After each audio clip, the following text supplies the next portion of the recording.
Well, good afternoon in New York and Philadelphia, and good evening in Europe and Africa, and good overnight in the Middle East, in India and Australia. And hello and good morning to people in Hawaii and California and people all around the world who tune in every Friday for Fred Plotkin on Fridays on Idagio, the place where classical music happens. As you know, IDAGIO is a video and audio streaming platform dedicated to supporting artists and to making classical music and opera available to fans all around the world. Now, this shirt that I'm wearing today, I don't wear this kind of shirt too often, but my guest today makes me feel the way this shirt expresses: beauty, livelihood, depth, passion, whatever you want to ascribe to this shirt, and it's all positive in my point of view. It's my way of welcoming soprano Karen Slack, who is in Philadelphia. Hello, my dear. Hi, Fred. So wonderful to be here. It is wonderful to see you. You know, when I invited you a while back, I didn't know that my colleague Thomas Hampson, who has very good taste, had you on almost a year ago. So I watched your conversation last night with Tom, and it was wonderful. And he's great. I mean, he's a wonderful interviewer and a sublime artist. And I discovered that you studied with him at Curtis in Philadelphia, that he came to do classes. And so I took a couple of notes from his conversation yesterday, but I'm going to ask you things that you and he did not cover for the simple reason that he covered it so well with you last year. So how do I present Karen Slack? I think what I want to say is that she has been given the gift of one of the most gorgeous voices I know in opera. And I heard her when she sang in the Met National Council finals. And I happened to be at the Met the night of her sudden debut in the title role of Louisa Miller. That was in 2006. And Verdi is a congenial composer for your voice, but not only, there are many. And I've always felt that your voice, having heard you, and we've never had this discussion, I would want to hear you in Richard Strauss. And I know that you said to Tom that you would like to be singing more Richard Strauss. Is it the music? Is it the characters? What is it about the Strauss opera roles that you are drawn to? It is the music. It is the music. It is the honesty in which he writes for the soprano voice. The characters, they're a turmoil. It's real to me, the most real. But for me, I remember the first time I heard the four last songs. I was a student at Curtis, maybe in my first or second year, and I ran to Michael Eliason. I think it was my first year. I ran to Michael Eliason and said, "I want to sing these. I have to sing these." And he said, "Well, I think you need to start with a Strauss song first." Mm-hmm. Like we did the standards, it's like Nung and Alle Seelen and all of that. I think it's Opus 10. I think we started with Opus 10, and then I shortly after that sang four last songs, one piano, of course. And there is something about my voice, and I don't know if it's my spirit, if it's my vocalism, and nobody taught me this. It's just when I sing his music, I feel the most free and it feels the most easy. I don't have to think. I can really lose myself in it in a way that I can't in anything else that I sing. So, Well, he was a master at number one of many things. Number one, orchestration. So that you sang with piano, but when you sing Strauss with orchestra, it's just a phenomenal experience because everything that he put into the orchestra, the colors, the shimmering, the animals in the case of Rosenkavalier and Electra, everything happens in Strauss's orchestra. He was really, I think, with Berlioz and Wagner and Beethoven and Rossini, Rimsky-Korsakov, there's a short list of the great master orchestrators, and he was certainly one of them. He also famously, with his wife Paulina, had a loving but contentious relationship, and many of the soprano characters and inspirations came from his relationship with Paulina. And we study Strauss and we discover that we go deep, deep, deep into the biography. And what I'm wondering with you, not only regarding Strauss, but all composers, to what degree do you go into the biography when you prepare a role by that composer? Not enough. I have to say, honestly. I read a little. Mostly you always want to go to the juicy stuff, first. The love affairs, the turmoil, the conflicts around finances and all those, all those type of things. But I don't enough. Now that I'm on the mature side of my vocal, in the middle, okay, in the middle, somewhere in the middle. Yes. I'm much more interested in much more in why. I always study who the composers wrote for, right? Because I always like to know what they sang before they arrived, especially Verdi. Because all of his stuff is so different. All of the vocal soprano, but not so much about the biographies. Well, I would push back a little bit and say that it might be a good idea for you to focus on the character, which I know you do. But I sometimes find that it's complicating to bring in the disreputable aspects, say, of Wagner in talking about his magnificent operas, or the fact that this one may have been an anti-Semite, and that one may have been a racist, and this one was a gambler, and whatever we can say, because the gifts that they were given as composers doesn't mean they were stellar individuals. To me, Verdi is my hero, and he was a magnificent man in addition to his music. But not all of them were. Right. There's an interesting link that given your strengths in Verdi and in Strauss, the two of them had a correspondence when Strauss was a young composer and Verdi a mature composer, in that Verdi knew how to manage his money, unlike Richard Wagner and unlike a lot of them. And he created this concept of royalties and all the things that we take for granted now. Verdi created in Italy, and then frankly in other countries, from when his shows were done in Paris and Vienna and London, he would get some money for it, which was an unheard of concept before. And Richard Strauss, in effect, founded the ASCAP, which is sort of the composers union in the German-speaking world, and modeled it on Verdi. And when they corresponded, Strauss was particularly interested in the opera Falstaff. And there's an interesting correspondence there about the title character. And I'm convinced that Strauss took inspiration for Falstaff and put that into Baron Ochs and Der Rosenkavalier. Not completely, because Ochs is more crude, but I think you can find him also in Mandrica, in Arabella.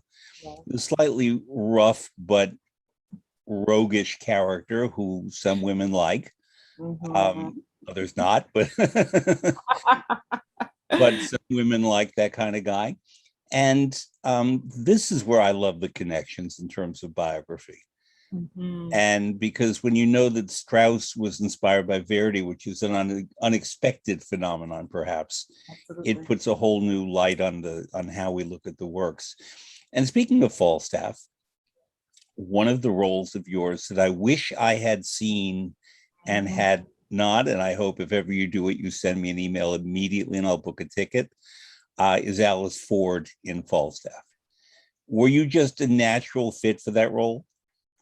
I did it. I study covered it at the Opera Company of Philadelphia when I was a student. And I think it was Christine Gerke doing, or no, Barbara Daniels, maybe Barbara Daniels doing for Alice. It is a natural fit for me. And everybody who knows my personality and knows that I am definitely a really good Alice. I don't get to sing a lot of comedy. And also vocally, my voice moves, it goes up and down pretty easily. I can do the staccati and all of the, and I'm quite good in ensemble. I'm a team player, but I love Alice. She's funny, she's sexy, she's, she's smart. I hate the word sassy, but you know what I mean, like all of those things. She does not get pushed around. At all. And it's kind of like Susanna in The Marriage of Figaro. She's smarter than everybody else around her. And we have to accept that she's the smartest one in the room, on the stage. And therefore, make that the premise and watch her in effect set up Falstaff, set up her husband, set up everybody for a fall in a gentle, loving way. Right, exactly. And everyone goes, oh, okay, well, I just got tricked into this thing, all the world is a jest, right? So at the end of the opera. But it's a role that when Arizona asked me to do it, I didn't know it was ever going to come up, honestly, and or that it will come up so soon, because oftentimes, as it doesn't come to the latter years of a career. But and I really hope that it comes up more often, because I think it's the perfect opera, and it just fits me so well. So one of my desires for today is we're going to put a whole lot of stuff out into the ether, you and I. Okay. Because I'm going to be direct. Mm-hmm. You are underused by the great opera companies. And that pains me no end, because you're really special. And it's, we have an acquaintance. We're not close friends, but I'm smart about great singers. And I marked you out as one the first time I heard you. And so I've always followed your work, and I've tried whenever I can to see you, because you sing all around, and I work in opera houses all around, but we don't necessarily, the Rubik's Cube does not combine so that we mesh. I created a term years ago, Planet Opera, that you and I are both residents on Planet Opera, but not necessarily in the same theater at the same time. Got it. And frankly, Alice Ford is a complete natural for you. And you're very good at stage business, and there's so much stage business. I'm going to let you define it. What is stage business for our listeners who may not know the term? Stage business is getting in there and getting it done, when juggling all the balls at the same time, the singing, the acting, everything, the micromanaging other people. Sometimes you got to support people sometimes, and you got to push people out of the way another time and still sing. So I appreciate that. And Falstaff, particularly the opera, is so complicated because there are 14 major characters. Yes. And that's remarkable.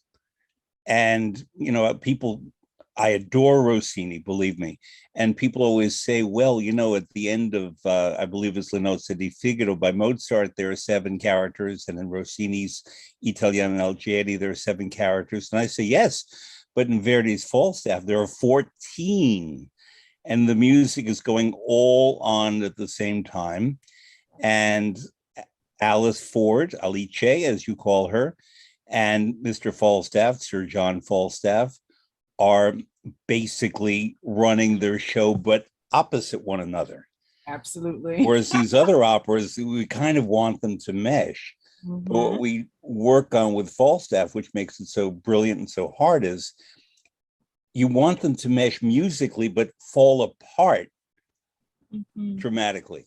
Yes. And you sort of wait for that to happen. And the tension, when well directed and conducted and acted and sung, builds up to sort of the breaking point, and Verdi will put in a downbeat in a drum, or a splash of a basket going into the Thames River, or all those things, but everything is miraculously timed. And, we think of Verdi for his drama, for his very difficult life. He had a terrible life in a lot of ways. He lost a lot of family members, and he fought with censors. He fought with everyone, not because he was litigious, but because he had a sense of justice. And one of the reasons he really is my hero as a man is because he stood up to what was wrong at a time when it was not easy. And politically, socially, financially, he would fund hospitals and medical care for people who couldn't afford it. He was remarkable. And in addition, he was a marvelous composer. We don't hear all that stuff enough.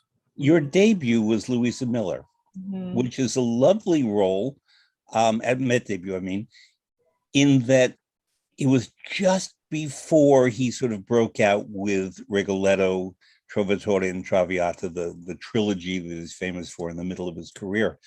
Louisa Miller comes right before that and foreshadows a lot of the greatness, and it's a wonderful part. There's a touch of poison in it, as there always is in these roles. Talk about the night of suddenly getting the call and saying, Miss Slack, you're on tonight, replacing another artist, a colleague, as Louisa Miller for your Metropolitan Opera debut in the title role on March 17th, 2006. Take us there.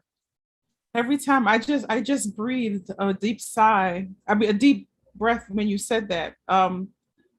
Because you took me back. I'll just quickly kind of even take you back a little bit before that. The Met finals. I was devastated that I didn't win. I was literally on my hotel floor crying, sobbing, because I thought, as every young singer, when you don't win the Met, it's the end of, and it's not true. It's not true. But we all buy into the dream, that. And well, so because you came really close, you made the finals.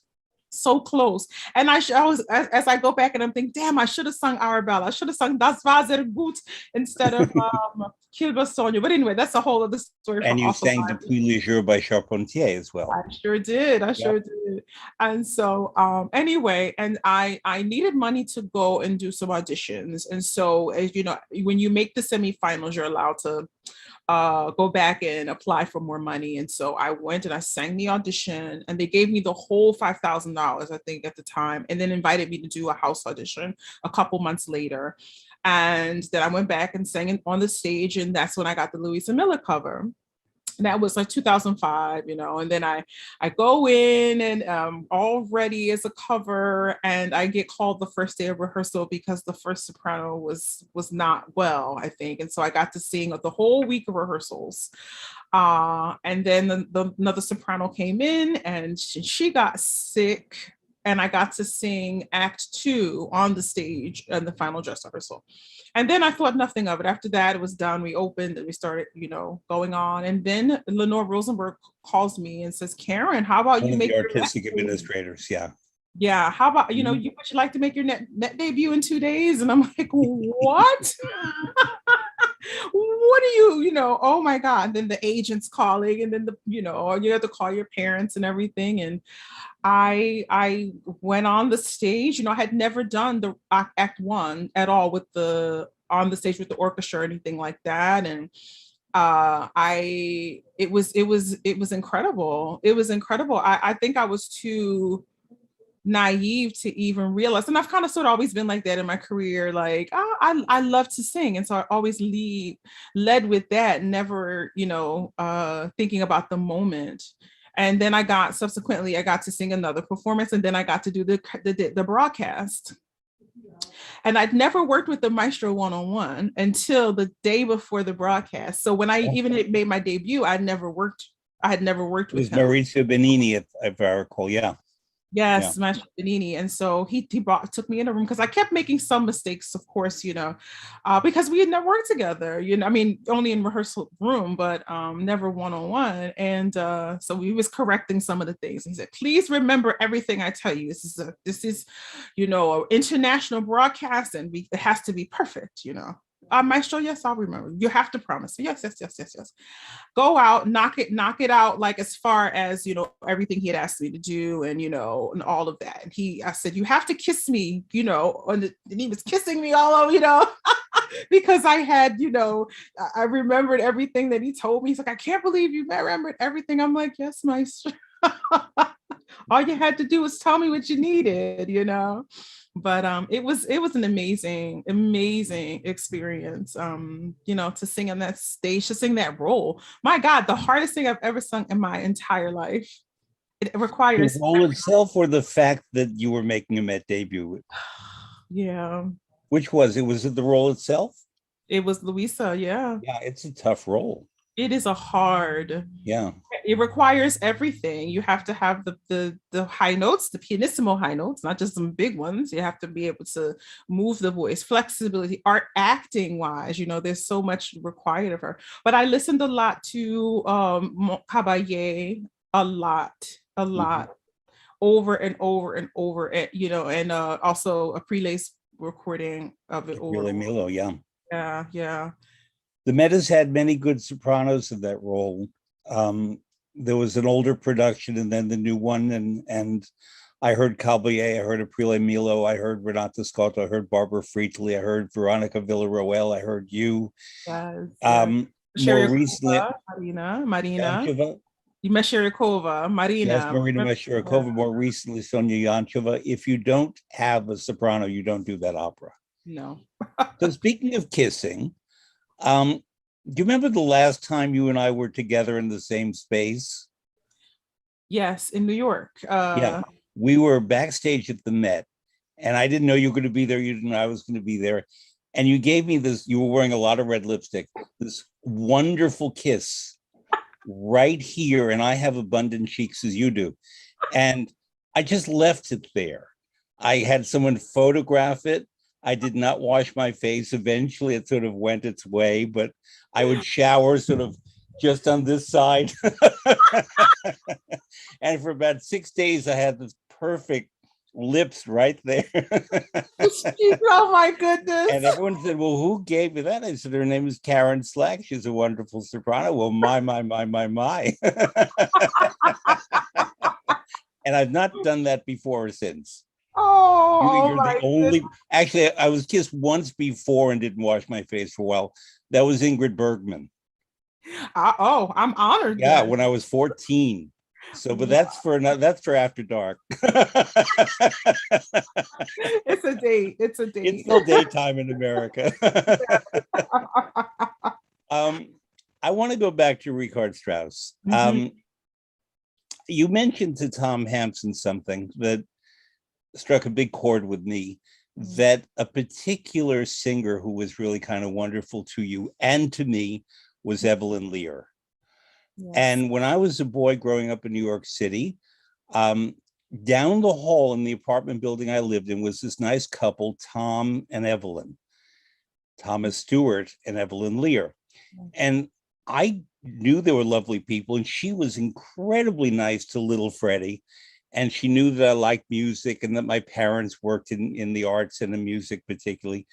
And she was there all the time. And she'd come ring the bell and say, Freddie, it's Evelyn. We're singing down the hall. Is that okay? Would you like to come down the hall? And so I would sit and listen to Evelyn Lear and Thomas Stewart when I was 8 and 9 and 10 years old. And she remained, the last time I saw her was at a Met Guild annual luncheon a few years ago. And she was a little unwell by then and since died, unfortunately, but remembered me completely. And it's people like that. I mean, she was a magnificent singer. I saw her as Pamina.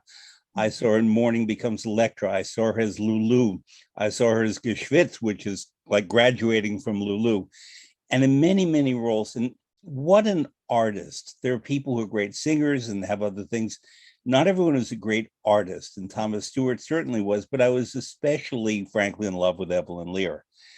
Talk about you and Evelyn Lear. Listen, Evelyn Lear, I had no idea that she was going to be as impactful in my early years, of course, because I was I thrust myself, once I discovered Strauss, I thrust myself into every soprano that excelled in that repertoire. I particularly love the sopranos of the 30s and the 40s, of course, the German and the Viennese women. But anyway, Della Casa and people like that. And I came across this, of course, recordings of Miss Lear.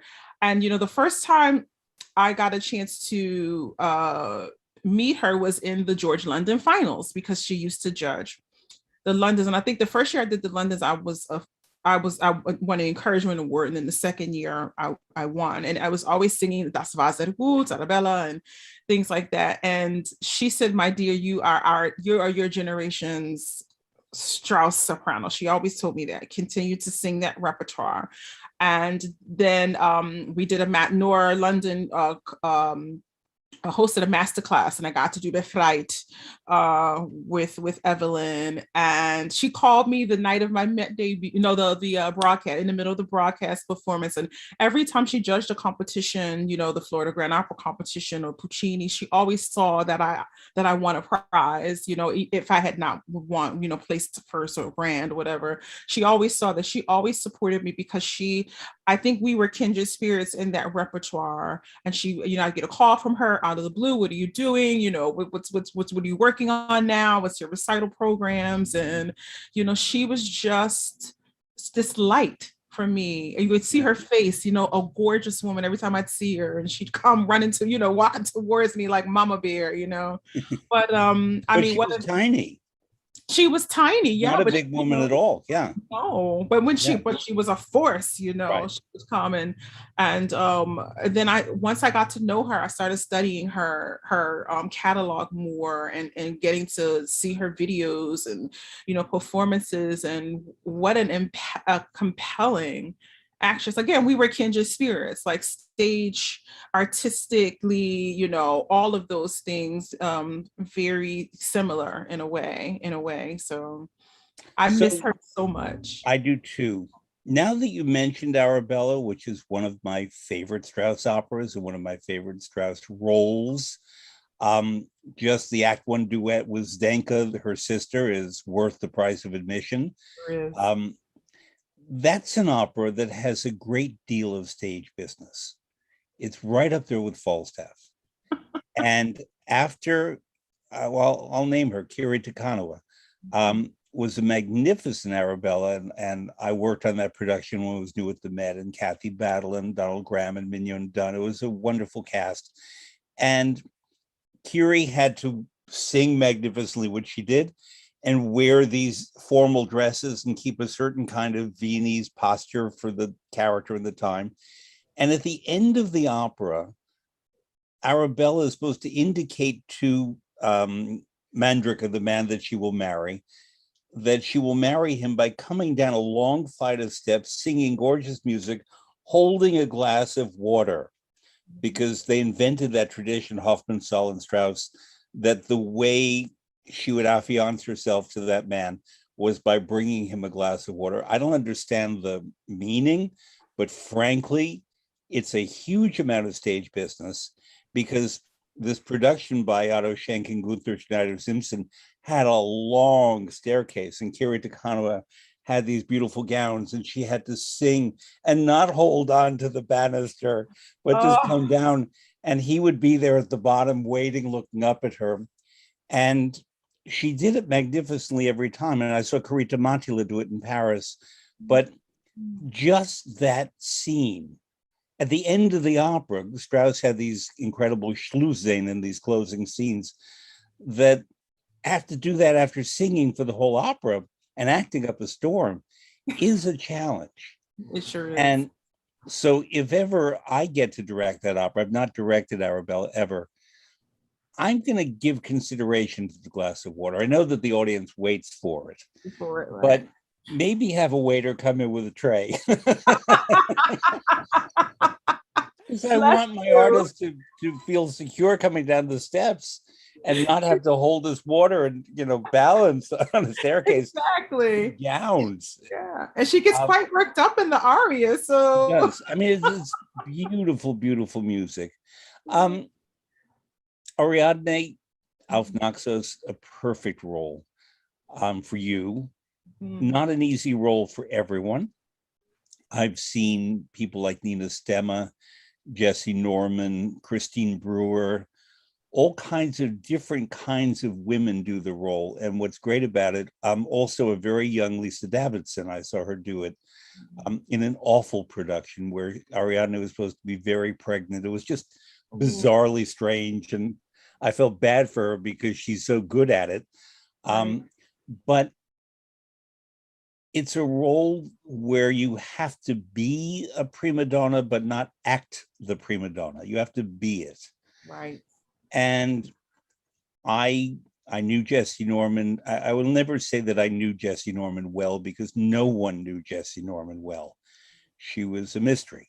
She was marvelous. She was inspiring. She was all kinds of things. But I think it would be very presumptuous of even her relatives to say that they knew Jessie Norman well. She was just a mystery. Wow.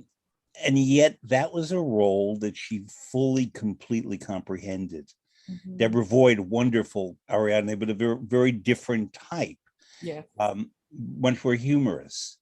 Mhm. And given that you know the role very well, where would you take the character? Talk about the character and what her arc is in the opera, and then, because it's a strange but wonderful opera, and then where you would take her, so to speak.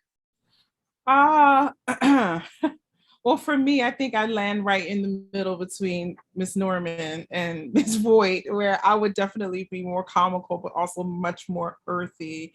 You know, she starts our opera part off in this mourning and this sadness, you know, and you know, and then ends it very triumphantly with the, you know, with the man, with her love. Tell a little bit of the story, because Act One is sort of a rehearsal. Yes. And Act Two is an Yeah, opera. right. That Act gets One is the rehearsal. completely derails. It's kind of like Falstaff in its way, that there's a Commedia dell'arte troupe and they've come to do their stuff led by Zerbinetta.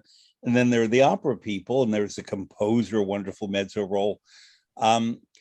And they clash on the stage in a noble home in Vienna.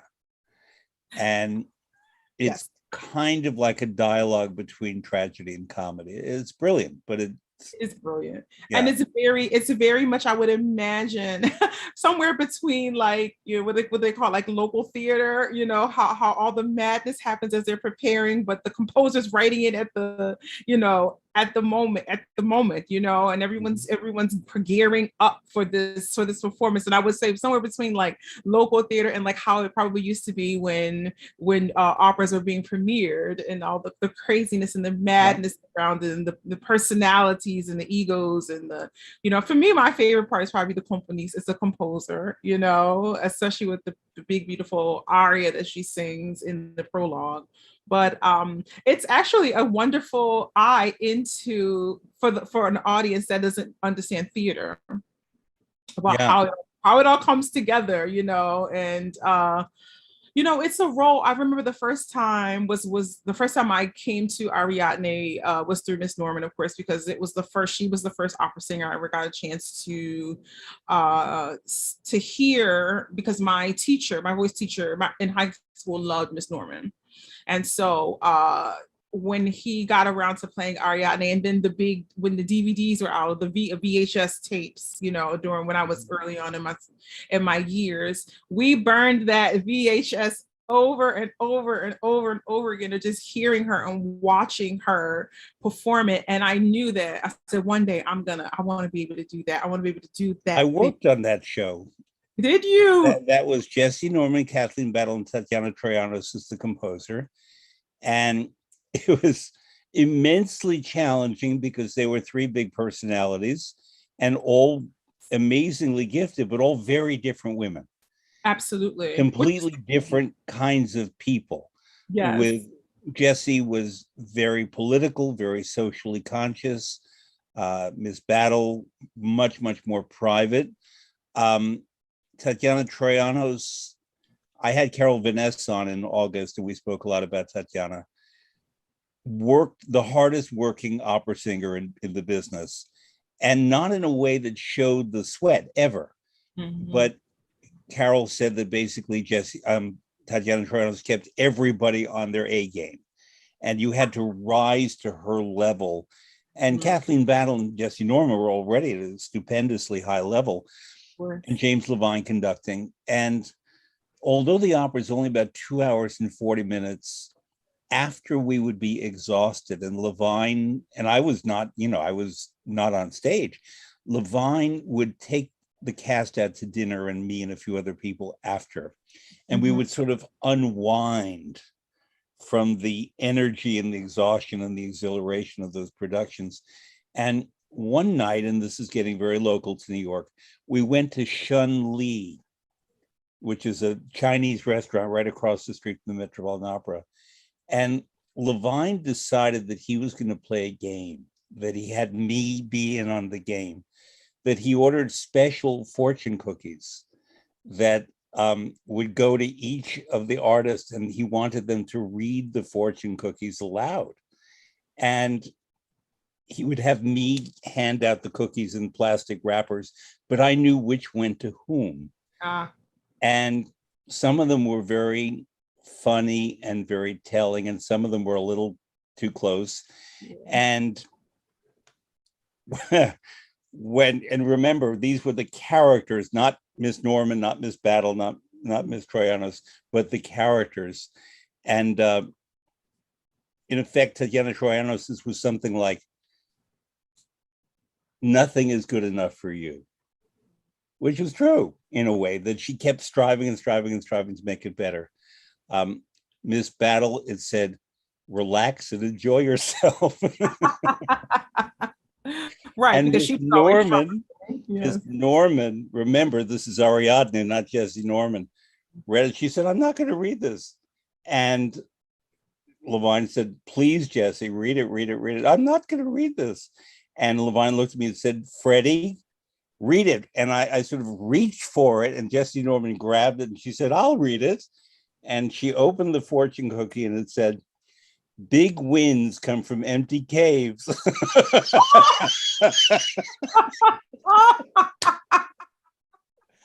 And she put it down, and she looked at me and she said, Fred, I think I got yours.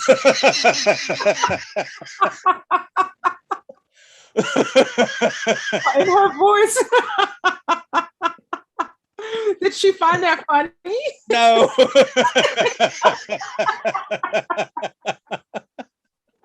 Oh my. But remember, in the opera, there's a cavern, and Ariadne lives in a cavern in a cave. That's what it was about.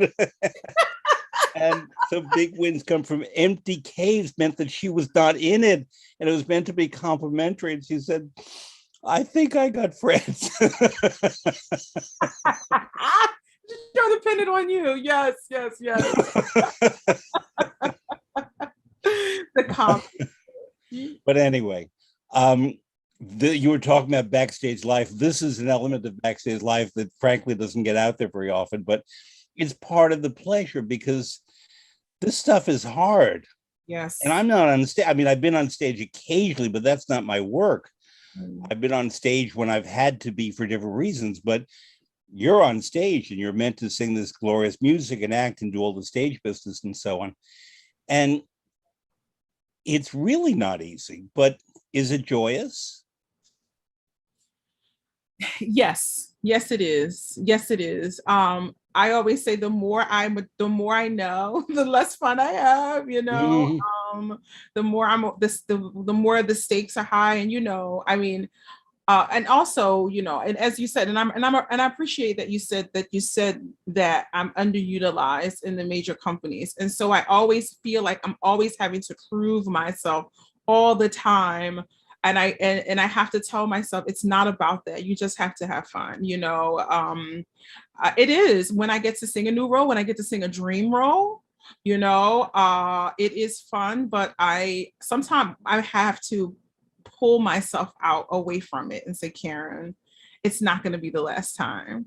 It's not going to be the last time. So I always have these talks with myself, and also what helps me is to understand that I am portraying a character. I am, breathing life into another person, and I'm bringing that to the stage. And so it's not me.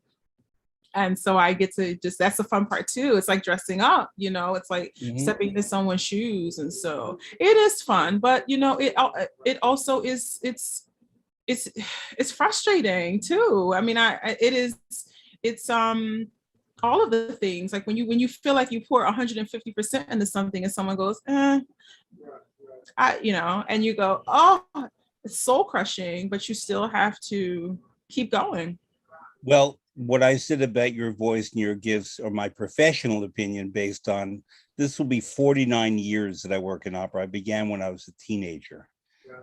And I'm still at it. So next year will be 50 years. And so I've seen a lot of artists come through, and So it's based on my knowledge and experience that I assessed your skills and gifts. But there's another thing I've learned, and it's a bitter pill, and it's not just in opera, it's in all public life, academia, absolutely, I've seen it, politics, business, and so on. It's not unique to the arts. The thing is, we get paid less in the arts, but the only is there are certain people in positions of hiring who don't like to hire people who are more gifted than they are. And I've said it. And it's just true. I've seen it many times. And we had a former president of this country who wouldn't hire anyone who would occupy his space, so to speak. And he said that only I can fix it, and all the things that he said. And we're paying for that in big ways as an example of someone who would not hire more gifted, able people who know things about medicine, education, and the military, and the environment, and all of that. And it's in all fields, and it's certainly in the arts to some degree. And it is very unfortunate, because I think that we want to see really good people come forth. And there's an expression, I don't know whether I heard this in a program you were on or I heard it elsewhere, but hurt people hurt people. And I don't think that we're supposed to give them too much leverage in that, because what it's about is that they like to hurt other people and maintain their own status. And it's unfortunate, but frankly, in arts institutions, it's not necessarily the people who are in charge, it's the board that hires them. And same in academia, and same in corporations and so on. And I'm getting off my soapbox now, and you can step on if you wish, but you don't have to. But I really want to put that out there, because my heroes and the people that I have invited on this program for the past year and a half are people who step beyond that and do the right thing, and hire because they recognize talent and beauty and gifts and feeling and soul in every sense of the word, soul and passion, and make room for that, even if sometimes the people they're hiring may not be the easiest people to be with. That's not the case with you. You are wonderful to be with, but I've worked with artists who are not easy, but absolutely I respect and admire their gifts and do what I can to help them be their best. Absolutely. And make them feel relaxed. Yes. It's all about relaxing. Absolutely. You know, it's always such a tricky thing, because you can't ever, no one, I always say, well, wow, no one ever really wants to talk about all of the other stuff, you know, the idea that it's always the best person, or you know, or the people who are lucky enough, and some was, you know, people would consider me in that way. Oh, we've seen her enough, or she's been around enough, and you know, we want someone else, or whatever the case may be. Like, you know, it's not always, you know, it's subjective, right? And you have your people who love you and support you and want to support your career, and then there are other people, and I know you've seen hundreds of singers come through, and you're like, why have I not heard this person again? And all the, you know, it's, yeah, oftentimes people blame the artist, but that we can't hire ourselves. You know, it is not, and it's not my responsibility. You know, there are people who get paid, agents, managers, you know, general directors, all these, you know, to try to give an audience the best singers that they feel, you know, or the agents to put forward the most, you know, and they'd have no control, you know, as much. Most, only a very few have the power in that way. But I don't know. It's a tricky conversation. Some would say, you know, they don't want to hear it because, you know, people are whining about it, or, oh, you're not getting this because you're not good enough. And I think artists buy into that way too much. You know, that, oh, someone didn't get it because they weren't good enough. No, that's not always the case. You know, there are other factors into it, that go into it. But I you know, I think we should speak about it. We should support, because when people go through the system and things don't pan out the way they want them to, there's a lot of heartbreak and bitterness and anger, because you feel like you did everything. You checked all the boxes, or you lost all the weight, or you fixed all of the things, or you worked on your voice. And then there's one thing that someone hears and they go, not, you know, I don't want this person. You know, then some people get away with things, and other artists like, you can't get away with that. Only these people can get away with that. And so here's my answer to the weight question that I'm asked all the time. Weight, W-E-I-G-H-T, not W-A-I-T, is in the United States, 61% of Americans are considered to be overweight. And I'm one of them. And we fall in love, we have sex lives, we're busy, we're caring, we're feeling, we exist. There are a few characters like Violetta who maybe should not be too plump, but most characters, their weight, their size, their color has nothing to do with it. yes. And these are human experiences, and the great composers created human characters. And the fact that you don't look like a girl from Vienna would never stop me from saying that you should be singing Arabella. Right. There, you know, in opera, there are a few tiny handful of roles where you might say that a certain artist, because of her age, his age, weight, size, color, whatever, it would be confusing. Mm-hmm. But on the other hand, there are roles, for example, a very famous example, and I've spoken to Russell Thomas about this, the great tenor, is Otello by Verdi, is an African character. He's from North Africa. And ideally, you would have a Black man or a man of color sing the role, but only if he could really sing the role. Mm-hmm. If you cannot sing that hardest of tenor roles, I don't care what your color is. I don't care your size, your age, nothing. Mm-hmm. You have to be able to sing it. And people who come to opera, but they go to theater, they go to movies or watch television, don't realize that the rule is you got to be able to sing it. Yes. And only then should we even look at any other consideration. Absolutely. But yeah. if you can't sing it, don't do it. Don't do it. Exactly. I mean, and sometimes you look the part and they give you the role and you can't, and you look, you know, you don't look the part and you can really sing it, or you look the part, you know, but it's not appropriate, you know, for you. I got to sing Violetta. And actually, I was smaller than I am now when I sing it, but I was always still, you know, very voluptuous, curvy, you know. Mm-hmm. But I remember one of the first time I did it, the review was like, it was like this tour de force, because I got to sing. It got to give the audience my voice, and I got to sing it. And then the second time I did it, one of the reviewers said, well, when she walked out, her arms were really big, but then when she started to sing, I forgot. I forgot that she, you know, didn't look like she was dying of consumption. But I sang the hell out of that last act, like I was. Yeah. And also, I would say Violetta's on steroids. She's on medication. You puff up. Yes, exactly. You know, who cares? You know, I know you and I both love Montserrat Caballé. I had the great honor of working with her a lot, and she was heavy. And famously, she sang La Traviata in Barcelona. I believe it was Barcelona, somewhere in Spain, but I'm pretty sure it was Barcelona. And she was in the bed in the last act, Addio del Passato, and the bed broke, and she went down, and there's audio of this somewhere of her just laughing hysterically. I'm sure she was. And she reached up, Anina, Dottore, Dr. Gronville, and had to sort of pull her up out of it. This is live theater. But when you sing like that, I mean, she was remarkable. She sang almost everything. You know what she told me her favorite role was? You want to guess? Lucia? Although she was a great Lucia. Yeah, I know. I'm trying to think that if she told me the one time I met her, she told me. It was German. Salome. Salome. Yeah. Yes. And, you know, she didn't do the Dance of the Seven Veils. She did this in Switzerland. I saw it, and they had a dancer come out and dance it, and she sang it. Fine. It's not, you know, if you are an artist who's willing and able to do that role and do the dance and so on, fine.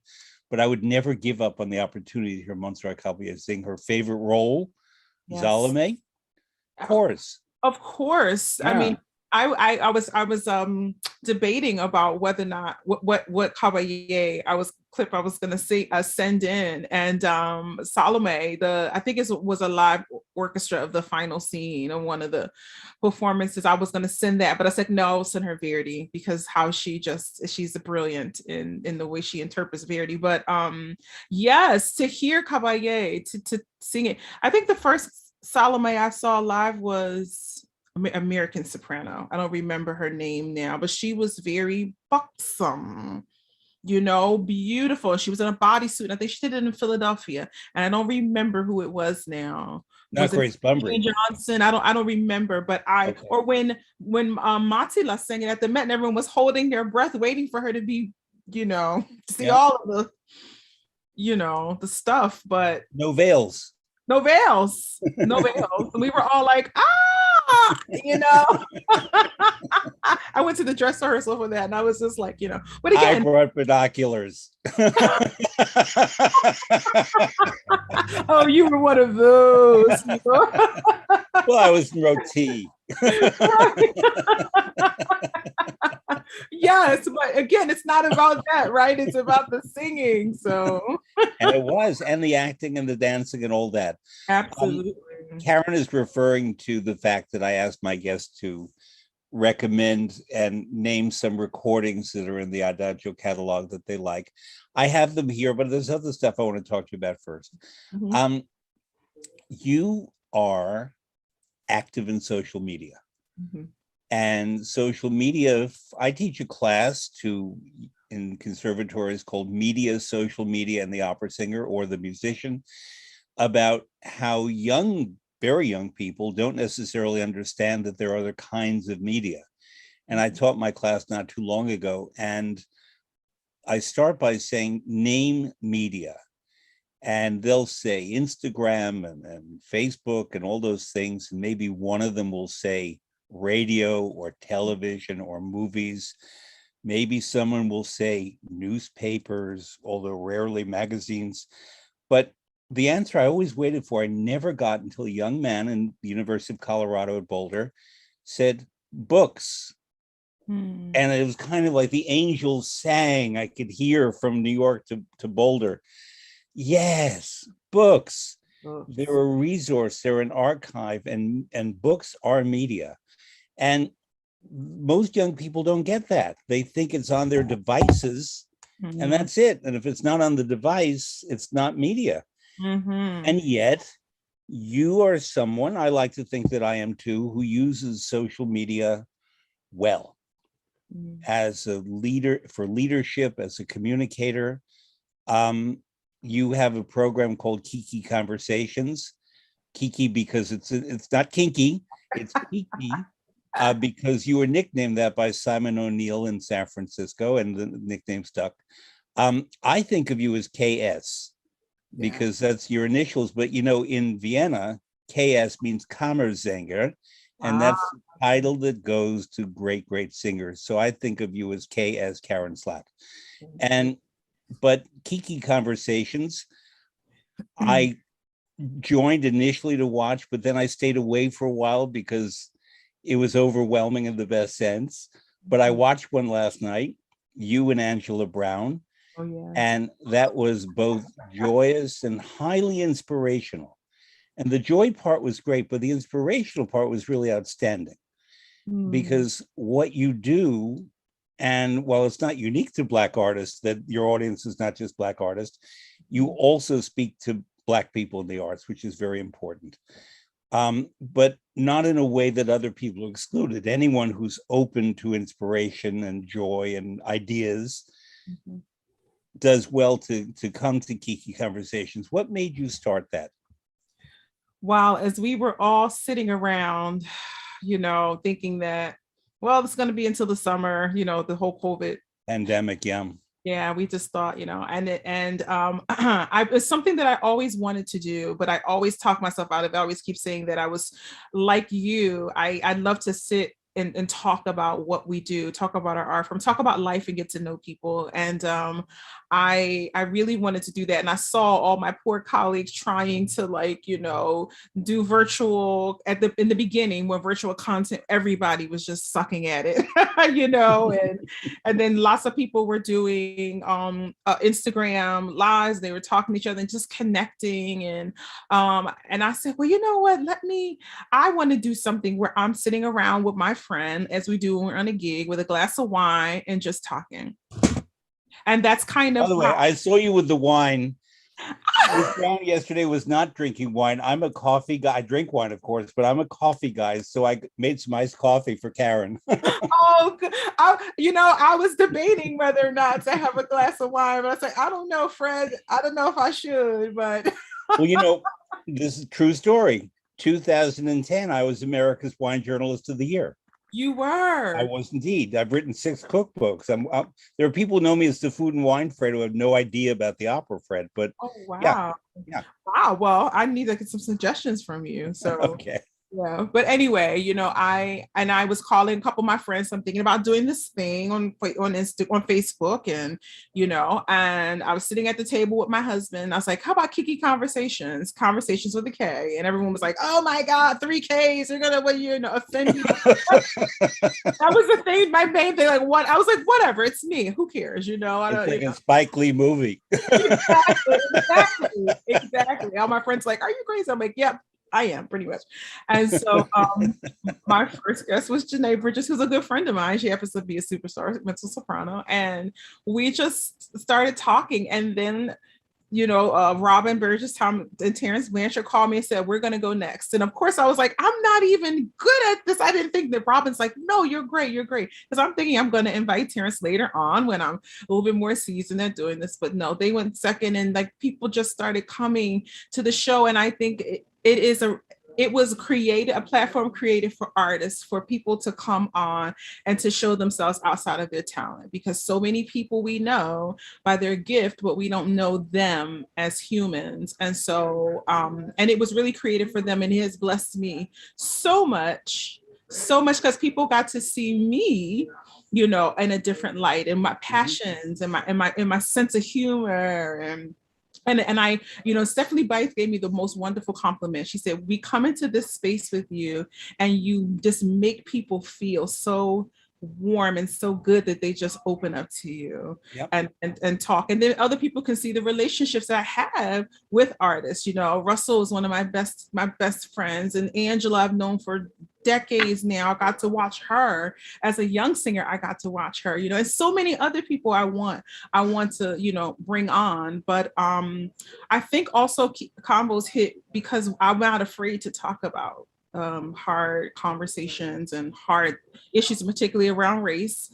And at that time, you know, when the George Floyd murder happened in May of last year, you know, we were already in full swing, and then that happens, and it was like, I can't go on and laugh and drink wine, and I at that point. And so I think Kenny Overton was my first guest after it happened, and then we were kind of it just opened the flood to have the conversations needed in our business. So I can't wait to come. I want to, as someone who's a really good interviewer myself, I will say it modestly, but I am. One of your gifts is you know what not to ask. When I watch, I know other people would quote, "go there wherever the there is." You don't. And you allow your guest, if he or she wants to say something, to say it. Yeah. And if they don't, you let it go by, which is, you know, it's tempting to want to ask certain things. You don't. You really, you shouldn't, is what I'm saying. Absolutely. And I know that I gain the trust of my guests and artists because they somehow sense that I'm not going to ask things that are rude or impersonal. But on the other hand, too personal. But on the other hand, I too like to bring up serious topics, and we'll do that a bit in a little bit because I think it's essential. But I frankly also wanted people who didn't know you to discover the Karen that I know. Yes. In addition to the Karen that they can see on Kiki Conversations, plural, conversations. Conversation. Yes. Yeah. Um,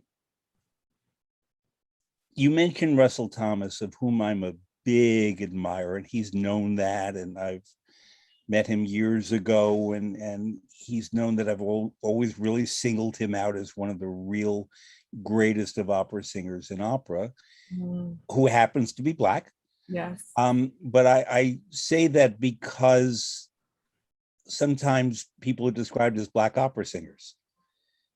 And I don't describe opera singers that way. I say sopranos, or I say tenors, or I say opera singers, because we can look at anyone and know what their skin tone is.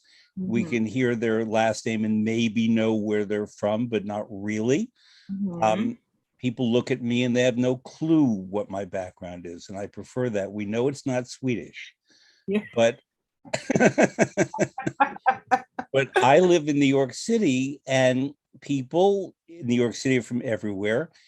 And if they like me, they tend to think I'm from their country or their background or mixed or whatever.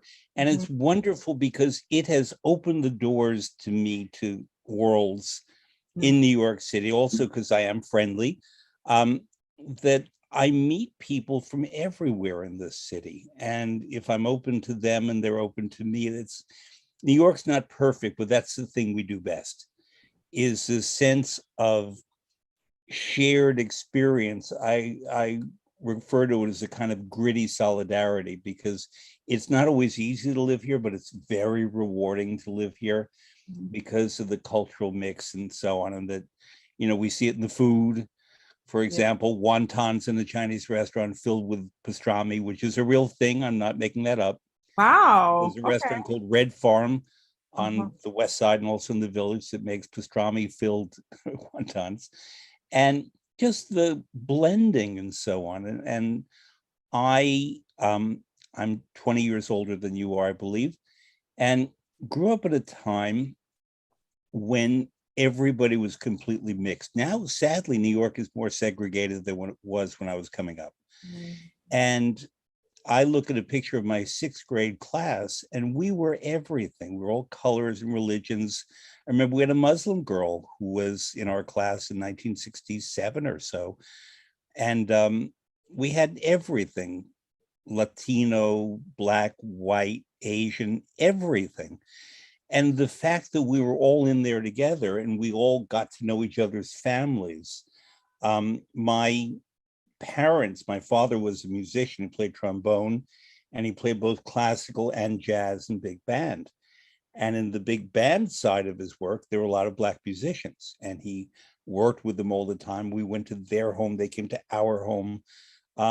We knew interracial couples when I was a baby. And I know their children. I don't mention her because she doesn't look anything near my age, and she's an actress, so I'm protecting her, her casting potential, because she's smooth skin and beautiful and so on. And from an interracial couple from the 1950s. And so when you grow up with that, you don't necessarily realize that there's another reality out there. This month on TCM, which is Turner Classic Movies in the United States, on Sundays they're featuring Paul Robeson. He was a guest in my family home. I sat on his knee when I was 8, and he sang to me. Wow. Yeah. So Joe Hill. So when you grow up that way, you have to learn that there are other people who live in other ways. And so my vision doesn't see that. It sees beauty, it sees love, it sees all these wonderful differences.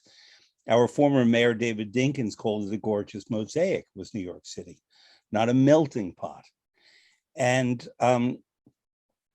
so I early on saw Black artists in major roles in New York City, not men. Unfortunately, that was terrible because they didn't want to cast Black men in romantic leads. There was George Shirley, the tenor, but it took a long time for that to come along. But women were singing leading roles when I was a child. And I mention all this as a way of saying that things looked like they were getting better, and then they didn't. And I think by last year, I'll say this out, with the ugliness of Donald Trump and his racism, that he put it right out there for people to react to and embrace or disdain. And George Floyd's killing was just one of many, too many, and it was it was the breaking point, it was the tipping point. And it entered the discussion of the arts in a different way. And you have been right there in this discussion of the arts. But one of the things I love about your approach is that you are embracing. You are not either or. And I don't see myself as either or. I see myself as we're all together. Yes. We're all equal. And how did you come to that approach? Is it the way you were raised? Is it your outlook? Philadelphia what was Philadelphia like growing up? It's a city with wonderful artistic and musical history. Oh yes. Oh yes. I think because my parents grew up in the 50s, 60s, you know, 50s and 60s. And my mother was chased home in middle school every day because she went to a school in a white neighborhood. And Philadelphia is quite a segregated city. It was, you know, the Italians, the Poles, the Blacks, you know, everybody lived in separate pockets, you know, and Philadelphia has its own racial history. I mean, I grew up on the campus of Temple University because, you know, Temple is like right in the heart of North Philadelphia. And I grew up in a community that was first generation homeowners, middle class, the thriving middle class. And so I was always, my parents never, whatever they went through, I was never exposed to it. So I got to see a lot of different, although I lived in a predominantly African-American community, growing up on the campus of Temple University, I was able to see all kinds of people.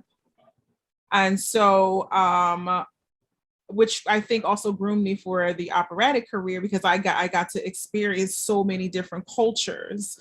And my father always told me to treat people how you want to be treated until they show you something different. And I always led with that. And I always lead from a human space. And no one is ever a stranger that I meet. And I always try to lead with my heart and warmth, and with anybody that I meet. Not in judgment. I don't want to say I don't see color, because I do. I do see color, but I don't treat people according to what they look like. You know. You know, and as far as the opera world is concerned, I mean, I've been treated not so well. Even before I open my mouth, you know, or when you walk into a space and you walk into an audition and it is expected for you to make a certain kind of sound, right? Because of how you look. Everyone wants you to sound like Miss Price, you know, or Royal. If you look a certain way, the expectation is that you're going to be. I would like to sound like Martina Arroyo. Hell yeah, I would like to sound like Arroyo, you know, or any of the one or two, you know, women that they know. And sometimes when you don't make those kind of sounds, you get checks. Not that you're not doing the thing, you're just not sounding like whatever, and then there's no space for you. But you know, Francesca Zambella said something to me, very similar to what you said, you know, how you handled this moment around these hard conversations around race, and what you did was a service for the industry. And I just do what I always do, which is to try to kind of lead with love, lead with, you know, my heart and understanding, and to make a space for people to be able to ask the hard questions, or something that might sound racist. Yeah, well, that was racist, you know, and then we can work around that, or that was stupid, or that was inappropriate, or, you know, but I found myself being exhausted educating people and just telling people, okay, first you need to read the book. First you need to understand for yourself, you know that you're undereducated. And I was too. None of us, when we did the LA Opera panel, we had no idea that was going to take off the way it did. And then talk about that more, what that panel was. I know about it, but talk about it, please. Right. Well, it was the LA Opera panel called Lift Every Voice, and Janae Bridges, it was her concept. I think LA Opera came to her asking of, what she wanted to do. I think it was they were offering her an opportunity to perform, to sing something virtually. And she chose, again, like many of us, that the singing was not the right moment to sing. The moment was Yeah. to just to speak. And so she got her a panel of Larry Brownlee, myself, Russell Thomas, Morris Robinson, Julia Bullock, and we all got together That's and my cast of Don Carlo right there. listen, phenomenal. Okay, there you these casting directors, they don't know Easy. shit. You got a free cast, honey, right? I mean, you don't have to think about it. Not a free cast. But yeah, so we, when Janae called me and invited me, because I've not sung in LA, although they know me, I have not sung in LA Opera yet.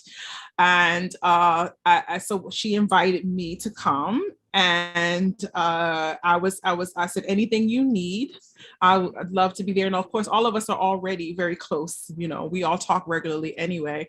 But I think that it was transformative, because the opera world and the regular world got to see these world-class talents speak about their experiences throughout the career, with Larry being a superstar for, almost 2 decades, being at the top, he has had the career, that we all dream about. And no one knows, when you are walking, particularly in his repertoire that he sings, Black Donizetti, Bellini, Bel Canto, and beginnings of certain Verdi now, and Tonio. And I don't say stuff publicly when I talk privately with artists, but I recommended a role to him that I hope he does. Yeah. Let's leave it at that. Yeah. I think he'd be perfect at it. And it's not what people would expect, but I think he'd be perfect. And I suggested, in fact, they do it in Philadelphia. Wow. What was it? I didn't get it. I won't tell. I'll tell you. I'll send you an email. Okay. All right. And I won't tell. I don't ever tell when I recommend a role to an artist or an opera to a conductor. I don't put it out there in the public, because I want them to attach to it or not. And if they don't, that's fine. But I don't want, people to say, hey, why didn't you ever take on, you would have been a really good blah, blah, blah. Because there are any number of reasons why we don't. Absolutely. But there's a role that I think Larry would be wondering. There are many, but this one is not where people would think to cast it. Yeah. Well, I'm sure he'll keep it under wraps too. So Yeah, till the time. No, but for the audience to see and hear, us speak, and Julia got very emotional. I mean, she's the youngest of all of us, as far as her career is concerned, and but she too has decided to step into the mantle of activism through her art in a way that many of us could not when we were at the point in her career, and I don't think many of us would have been able to go the places that we've been able to do if we were as openly passionate about it in that point of our career. So different times, right? Different generation. But subsequently, like the conversation was translated into German and put into the magazine, the opera magazine in Germany. And I did make a point to say that I think that German opera singers, black singers who sing in Germany, who make their career, should have the same panel, and the panel should happen around. It should be something that goes around, and not just something that is uniquely to superstar, quote unquote, black opera singers. There are black, I'm going to say black rather than American, because there are, as Larry calls them, persons of African descent who are from the Caribbean, who live in Britain, who live in Canada. So they're not necessarily American, but there are persons of African descent who have made their careers in Germany. Yes. And Tashina Vaughn, Bonita Hyman, there are quite a few, and have very good lives there, but nonetheless have had to face a lot of discrimination. And this is not unique to Germany. It's in Italy, France, it's England, everywhere, Russia, certainly. But again, it's a gender thing too, that women have thankfully been able to have more work than men. I have a very dear tenor friend who sang impossible roles in Donizetti and Meyerbeer and so on, when you couldn't get people to sing those roles. And he was singing in the Huguenots in Germany, and the tenor role in that is just unbelievably hard. And this was some 30 years ago, and he ran into demonstrations, and the head of the opera house where he sang came out in public, and he said, the head said, we've engaged this artist not because he's black, and not because he's not white, but because he can sing this role and few people can. Mhm. And we welcome him in our theater and so on. And that made the newspapers and so on. But we cannot be proprietary about an art form that, frankly, we want people to know and love and be open to. And there's no reason, with a couple of exceptions, really just one or two roles, that we shouldn't have people singing things everywhere. I mean, I would say to you that people who don't know opera, who come to me and say, how come a white guy was cast as Otello? And I would always answer, because there are very few people who can sing the role and you cast the best. How come a white artist, a Chinese artist, was cast as Aida? And the answer is Aida is from Ethiopia, but it does not have to be a person with black skin. Because frankly, that would have meant that Martina Arroyo could not have sung Butterfly, Leontine Price could not have sung Tosca and Leonora's and all those roles. And it's in the music, it's in the voices, it's in the spirit of the woman singing it, which is why you go and do Sieglinde and Ariadne and Arabella and all those roles, because you are the perfect person to sing them. Yeah. And that's all I care about. But it leads to a question. Is it tiring to have to educate people a lot and have to be looked on as a representative of your race, I'm not going to say your people, which is a term other people use, because you and I are people, we are together. But other people who frankly are ignorant would say your people, my people, whatever. Of course. But is it tiring to have to be the symbol, the educator, the spokesperson?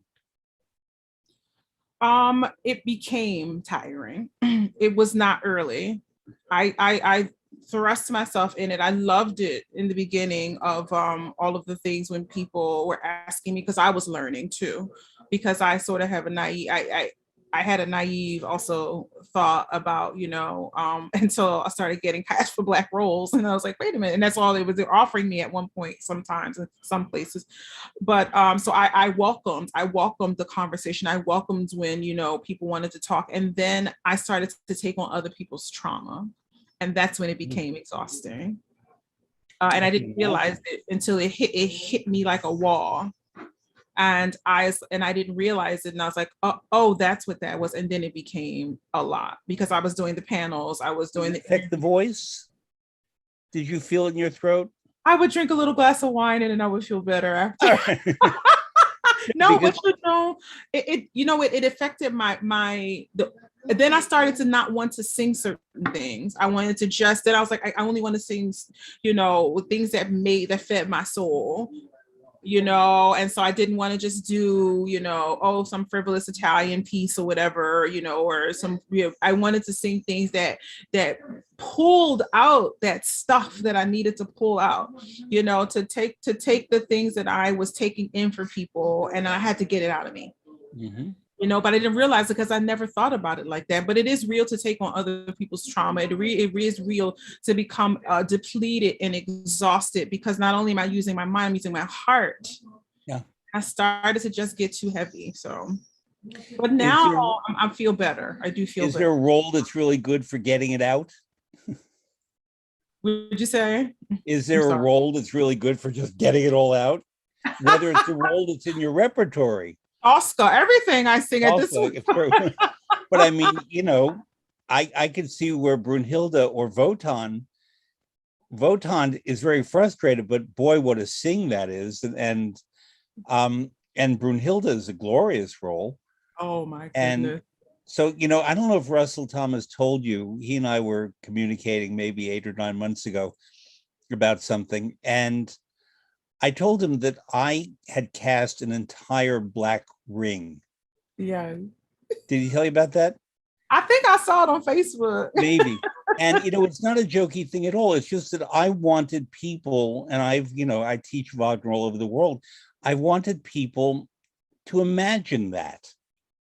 Just the way I just cast a Black Don Carlo in seconds with you, that it was not a stretch to fill those roles at all. It was easy to fill the roles, except for Morris Robinson, who I cast him in 3 roles, and he said, "I want 4." Of course he does. The bass wants 4 roles. Right? I mean, I gave him, I think, Hunding, Fafner, and Hagen, which are pretty great. And I forget what the 4th one he wanted. Right, exactly. And then people will say, why don't Black people sing Wagner? Why aren't there any, as many, well known? I mean, I'm doing my first Freya, and I can't say where because it hasn't been announced yet, next season. All right. So did Russell tell you that that's the role I cast you in? No, he didn't. Yes, I cast him as Siegmund, and Angel Blue as Sieglinde, and Latanya Moore as Brunhilde, and so on and so on. And I mean, and I promised it would, if I get the stage, it would not be in Wakanda or something like that, but it would be about the story. And that probably I would love to see Atlanta Opera do. I've got that far with it that I would love to see them do it in concert, the cycle, and record it. I even designed the album cover. And because I want people to know that that's not only doable, but it's fantastic. And frankly, then it becomes a calling card that all of you can take to opera houses in the world and say, we never have enough good Wagner singers. Because frankly, it's the opposite of some other kind of rep. It tends to be the basses who get all the work in Wagner, but you don't see a Black Siegmund, for example, and we should. Yeah. We don't see Savage, Yeah. Pardon me? It's Akia Savage, I'm sure. Yes, yeah. And so, I mean, I'm just ready for that. Maybe in recorded form, live concert, but then recorded, just so that all of you can then take that. And Alice Ford does Freya, Arabella does Freya. I mean, because these are all brilliant characterizations. And I mean, everyone that I cast, I think would be wonderful in the characterization. And to me, it was a given that they had it vocally, but would connect to those characters. And, Freya die Schöne, the beautiful, and the good. She's good, and you're good. And you would just bring out that aspect of you so beautifully. So I'm glad to hear that someone is smart enough to have offered you Freya. Yes. Wherever it is, I'm coming. Okay, that's great. And I'd love to do Sieglinde, someday. And what a beautiful, I think Izakaya and I were supposed to do Izakaya and I and Solomon Howard. Izakaya Savage, right? Yes. Okay. We always want to say, we want to name check these people and get their names out there. Okay. Absolutely. It's Akia Savage, a fantastic tenor from Philadelphia, my same high school. Kenny Overton is from my high school as well. Leah Hawkins, they're all at different times, And Philly, we're all from Philly. And anyway, so Izakaya Savage and Solomon Howard and I were supposed to do Valkyrie in concert, and it didn't, right before the pandemic. And it was going to be in a small, I think in Cuba, actually. Wow. Yeah, but it didn't work out with all the stuff. So fingers crossed it does somewhere. Speaking of the beautiful Leah Hawkins, I don't know if you heard, it was announced today that the Met, which is opening very soon with Terence Blanchard's Fire Shut Up in My Bones, that you sang the premiere of in St. Louis, is doing its second opera by a Black composer in November of 2023. It'll be Anthony Davis's X, based on Malcolm X. Did you hear about that? Leah Hawkins will be starring. Oh, wow. Yeah. And this friend I was telling you about who sang Huguenots in Germany was the original Elijah Mohammed when that opera was new and done at New York City Opera. Wow. So look him up. But it's fantastic that we have operas with Black themes and stories. But I think it's important also that the public in China, in Africa, in everywhere, India, see Black artists and artists of colors plural, in roles that are not necessarily identified with their background. Absolutely. Once we kind of can get past that, and I hope it's like today, do you think it's ever possible for non-Black artists to sing in these Black operas without people raising hackles? Ooh, that's gonna be a long ways away for it.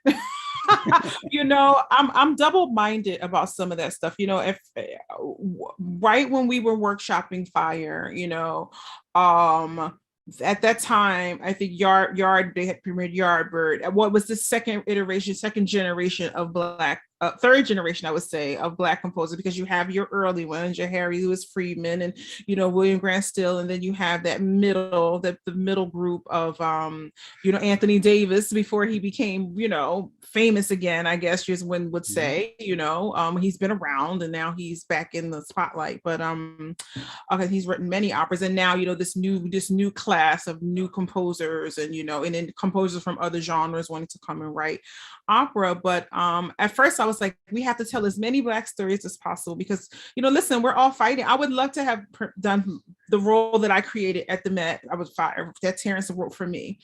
I would love to have done it, but you know, they gave it to another soprano. We're all fighting for like 3 roles. It's ridiculous, you know. And while I want as many opportunities for us to sing, and I want as many of us, you know, of our stories to be told, you know, we should not just be boxed in just to tell those stories. We should be allowed to do the roles that we went to school to learn, that, you know, the roles that we dreamt about singing, and it should not be categorized. Or even when you sing Porgy and Bess, all of a sudden you're boxed in. You know, that is a flaw of administrators in their thinking. You know. But that it can be quite frustrating, but I'm so excited. I'm so excited because people are excited to come to see stories. But I would hope that when people come, that they do see themselves, because I see myself. Like I said, when I sing those characters, I not only am I embodying them, I try to put myself in their shoes, to live and to breathe with them, all of those things, and not just say, oh, that's a Black story or that's a Latin story. You know, I wanted to do Florencia, and I'd asked the company, you know, and they said, well, my agent at the time, in Las Amazonas. Yes, exactly. The Catan piece. And I said, my agent said, well, they're not going to hire you to sing that because they're only hiring Latin sopranos to sing that. Then I wanted to sing Tatiana. It was my first Tatiana Eugene Onegin. It was my first role that I'd sung in school. Wanted to be able to sing that. No, they're not going to hire you because you're Black, or, you know, they only hire Russian sopranos to sing that. And these are the conversations that happen behind the scenes that the audiences don't know. Yeah. You know, and then you're like, I spent all this money and all these years, blood, sweat, and tears to finally get a chance to be out there, and someone goes, no, you can't do that. So when, you know, when you have the opportunity to sing, to, you know, where they can't take it away from you because it's a Black story, but then again, there's only 4 to sing, and you might not get the one that you know, really want to sing. It's all just so unfair and tiring and all of the things. But we just want, you know, we hope that in this new era that things get better for everybody. I certainly hope so. And I have a feeling that, as has happened in the past with racial issues, with gender issues and so on, that we'll make some progress, and then there'll be a pushback, and then we'll have to do it again. And yeah. Not because we're in the middle of a pandemic, but many years ago, I started referring to racism as a virus that is in the system, in the body politic, and certain conditions make it spike again. And then we find the right social medicine to make it abate, whether it's law, whether it's passing Brown versus Board of Ed, which integrated the schools, whatever, the Voting Rights Act. But it's something we always have to be vigilant for. But I would say to you, as a Black friend, and to all my Black friends, that it's not your job alone to be vigilant for that. And that everyone needs to be educated.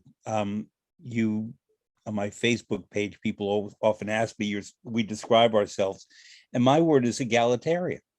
because I genuinely, I just to my roots believe that, that, you know, in the American system of laws, all men and women are created equal. That's all I need. Frankly, I don't need anything else beyond that. And I subscribe to it fully. Liberté, égalité, fraternité. In other words, freedom, equality, and let's call it brotherhood, but in the bigger sense, getting along. So I want to help if in any way I can, because I mean, I'm recording all of these statements. I've had Black artists on before. I in fact, Julia Bullock, I had at the very beginning when I first did the show. My first guests were Thomas Hampson, Christine Gerke, Ben Hepner, Julia Bullock, and Ferruccio Furlanetto were my first five. Fabulous. And so I wanted Julia right at the beginning because she's getting well known, but she's not as well known as some more senior artists. And it was important early on that I have a younger person as well. But I intentionally, until today, really have not spoken to Black artists about being Black.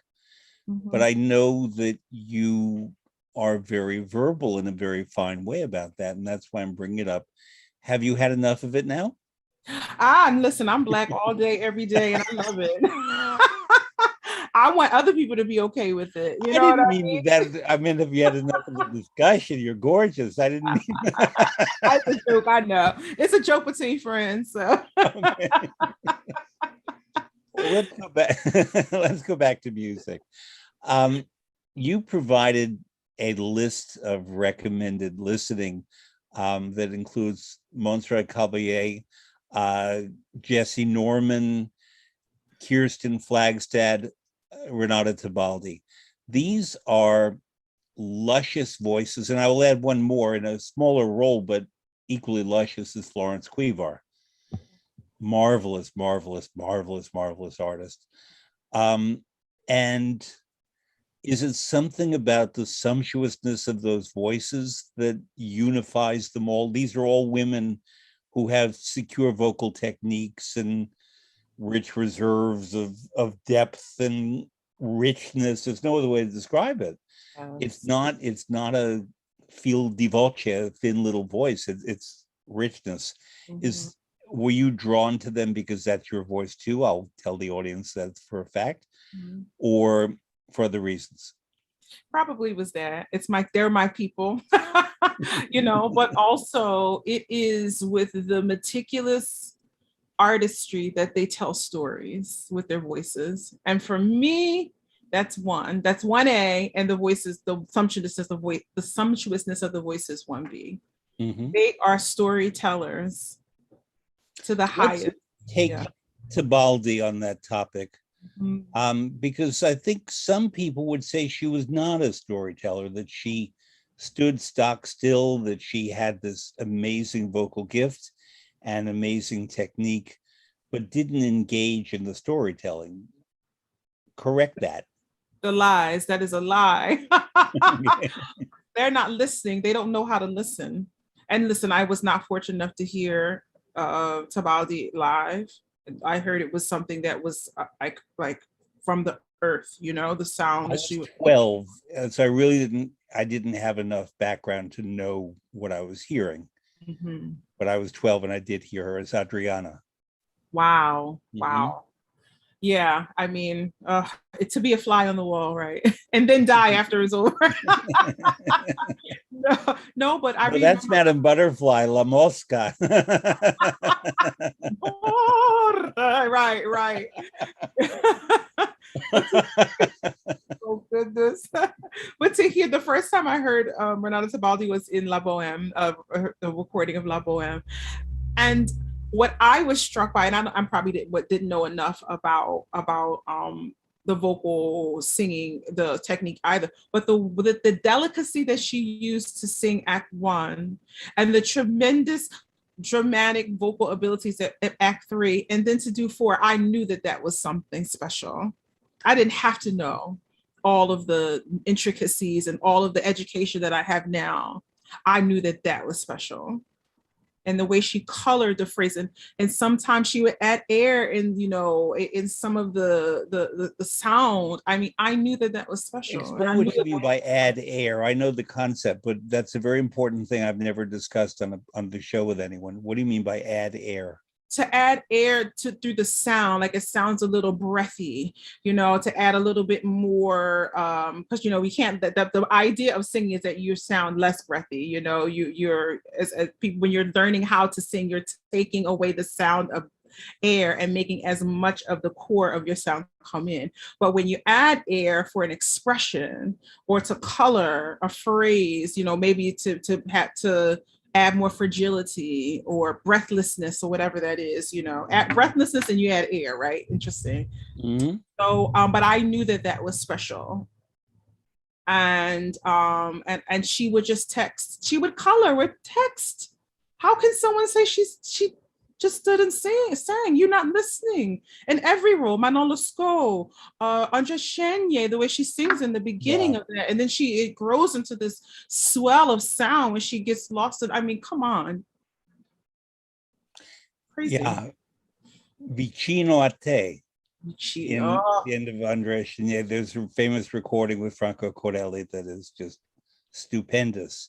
Now, what you described about her has also been said about Montserrat Caballé, that she just stood there and produced glorious sound and rolled out pianissimi for days that are unmatched.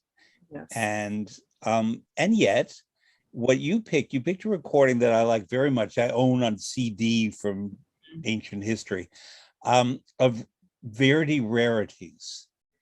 In other words, not the Aidas and the Violettas, but I Lombardi, I Due Foscari, Il Corsaro, Alzira, those roles. Why did you pick that recording by Caballé?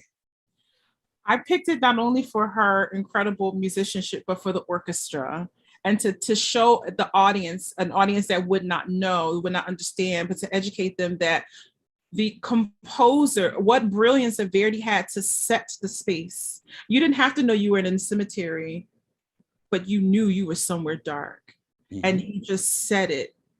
And from that is where you can express as a singer, as a vocalist, you know, that's what the greats did. And so that's why I chose that. And I love her because she does everything. You know, she has a big high note, but she also has the legato, you know, because she's the queen of legato and line and phrasing. And, you know, I learned, everyone always says that that's one of the gifts that I have in my singing, is that they'll call me the queen of legato, you know. It's just so on Halloween, you're going to go as the queen of legato this year? I sure am.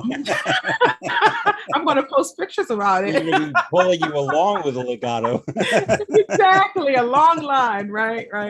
But it is the bow. Like when you hear a violinist bow, and the bow hits the string, and then the phrase, and you can hear it in her sound. It's just endless. It's endless, and how she gives a little in some of the text and then pulls a little bit back. And she was the queen of phrasing. I mean, yeah, genius, I agree. Brilliance. She, you know, famously was a canceller, and she had all these ailments. She lived to a good age. Yes. But she had cancer and heart disease and diabetes and all this stuff. And she did cancel. And the very first time I was supposed to hear her was 1975 at La Scala, and Grace Bumbry is on Neris, and she is Aida, and she canceled. So I heard another soprano, and who was okay, and then I heard Caballé at the next performance, and it was just a thrill. And part of the excitement was, will she sing? And when she would come out on the stage and people would pinch themselves, she's actually there. It's Montserrat Caballé. Let's listen. And when she did concert programs in New York, or I heard her also in Europe, she would program a very short program, like 40 minutes of music and 2 hours of encores, which meant that she would build the drama like, you know, I'll sing my Vivaldi and my Handel to warm up the voice. I'll do a little bit of Verdi. I'll do a little Strauss set. I'll do a couple of Spanish songs. And then buenas noches. But the audience would cheer and she'd come out and say, all right. And she did what Aretha Franklin did. At a certain point, she'd bring her pocketbook on the stage to indicate, I got to go home now. And she put the pocketbook on the stage, and then sometimes she'd open the pocketbook and take out a compact and a mirror. Like, I have places to go, but for you, I'll stay. I'll sing you another. And these concerts would be endless. Oh my It would be like, you know, a Prince concert that would go on for hours, or the Grateful Dead. God. But she understood the drama. Mm-hmm. And that was the remarkable thing about her, that she understood the power of performance in addition to being a great performer. The conductor on that recording of Verdi Rarities was Anton Guadagno, with whom I worked in the late 1990s, and he was from Sicily. And he was the music director of Palm Beach Opera, which is where I worked with him for a couple of years.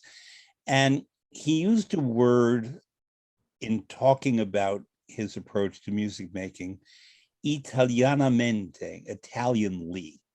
And when I had Riccardo Frizza, the conductor, on in July, I'd never asked conductors before about this. And I said to Riccardo, if you had to describe or define italianamente, how would you? And he was able to, but I think it's one of those words that defies definition, except we know exactly what it means. And so Guadagno would say, io lavoro italianamente, I work Italianly, degno dei compositori, worthy of the composers. And he would bring this particular verve and impulse and even heartbeat, let's call it, in his conducting. And he understood Verdi's drama in the bones of the music.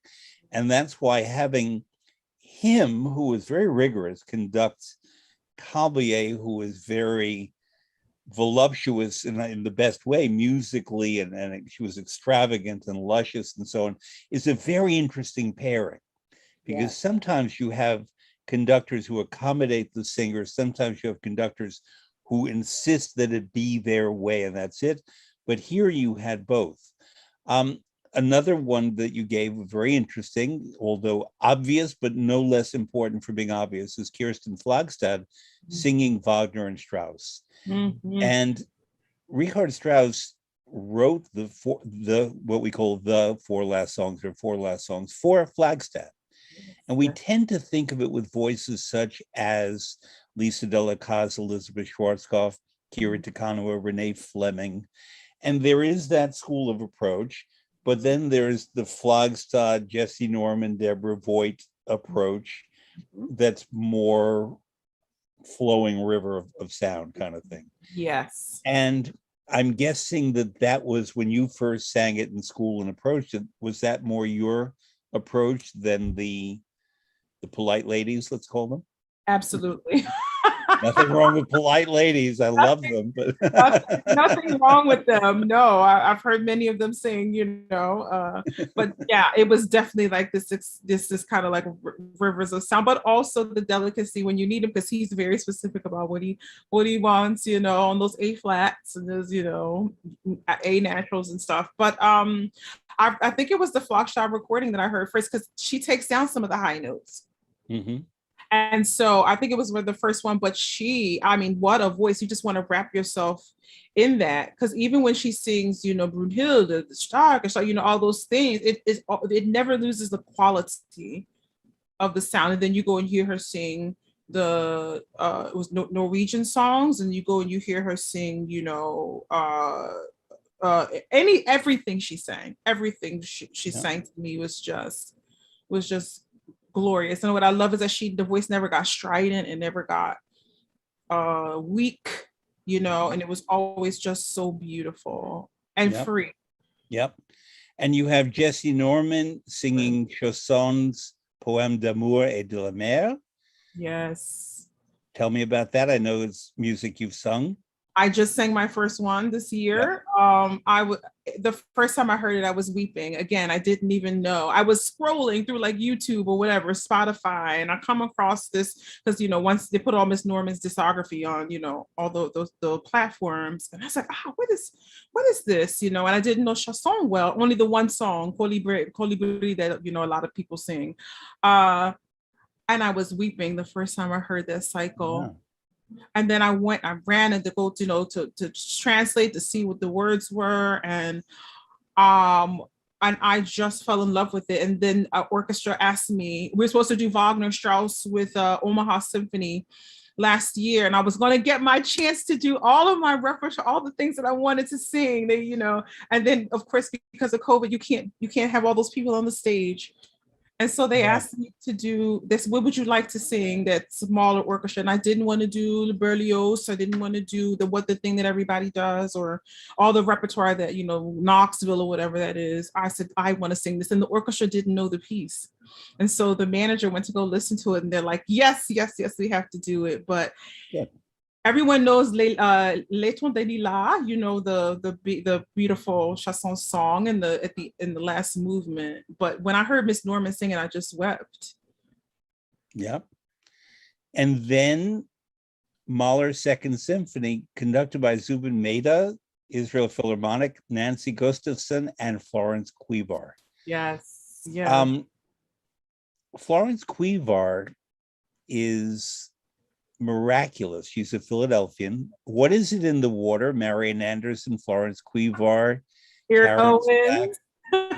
All these people. Eric Owens, of course, you're right. Let's talk about Philadelphia, and then we'll get back to Florence Quivar. Yes. I love that in Philadelphia, there's something called the Avenue of the Arts, and you walk down the street, and there are the plaques of all of these fabulous Philadelphians who have had impact in music, in all fields of music. And it's not 2 blocks, it's a very long boulevard, and the names go on and on and on. Now, Philadelphia is a major city, but I can't think of any other city in America that has honored musicians with that kind of recognition. Hollywood has its actors in the plaques and footprints and so on, but this is rather remarkable. In the Carnegie Hall subway station, New York City, there are tiles with a lot of great musicians who have sung at Carnegie Hall, but they're not all New Yorkers. They're from everywhere. Whereas this very long boulevard is full of people from Philadelphia. Patti LaBelle. I mean, they're endless. Yes. What is it about Philadelphia that did that? It's something I think it is something in the water, but Philadelphia, there's always, while we have cheesesteaks wafting in the air, we have music in the air. It's every and lasagna on the ground. And lasagna on the ground. Exactly. Shout out to all the Italians down in South Philly.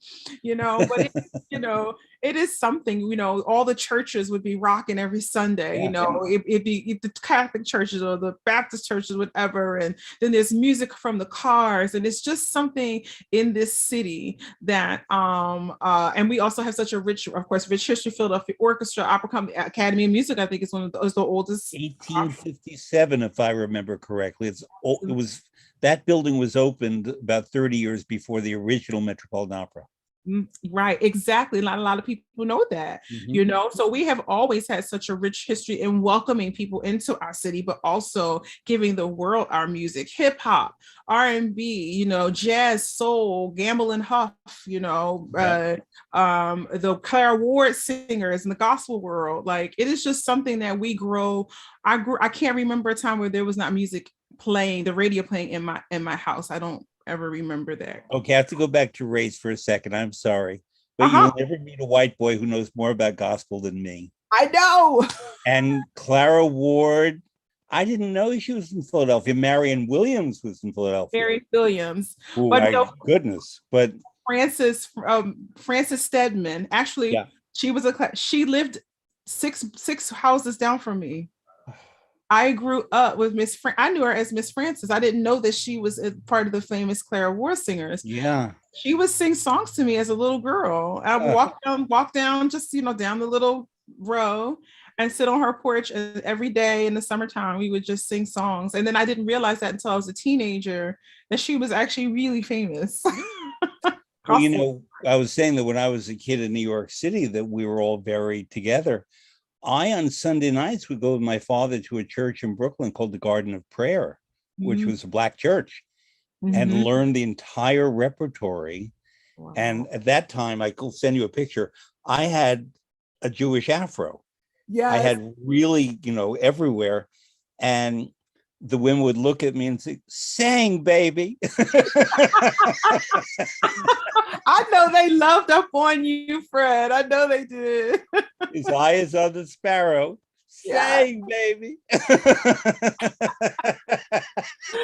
Oh, God love them. I mean, it was the acceptance, love. That's what I remember. And, grew up with that music. And I had a particular affection for Albertina Walker, who was from Chicago, who I feel was just a bit undervalued compared to some of the others.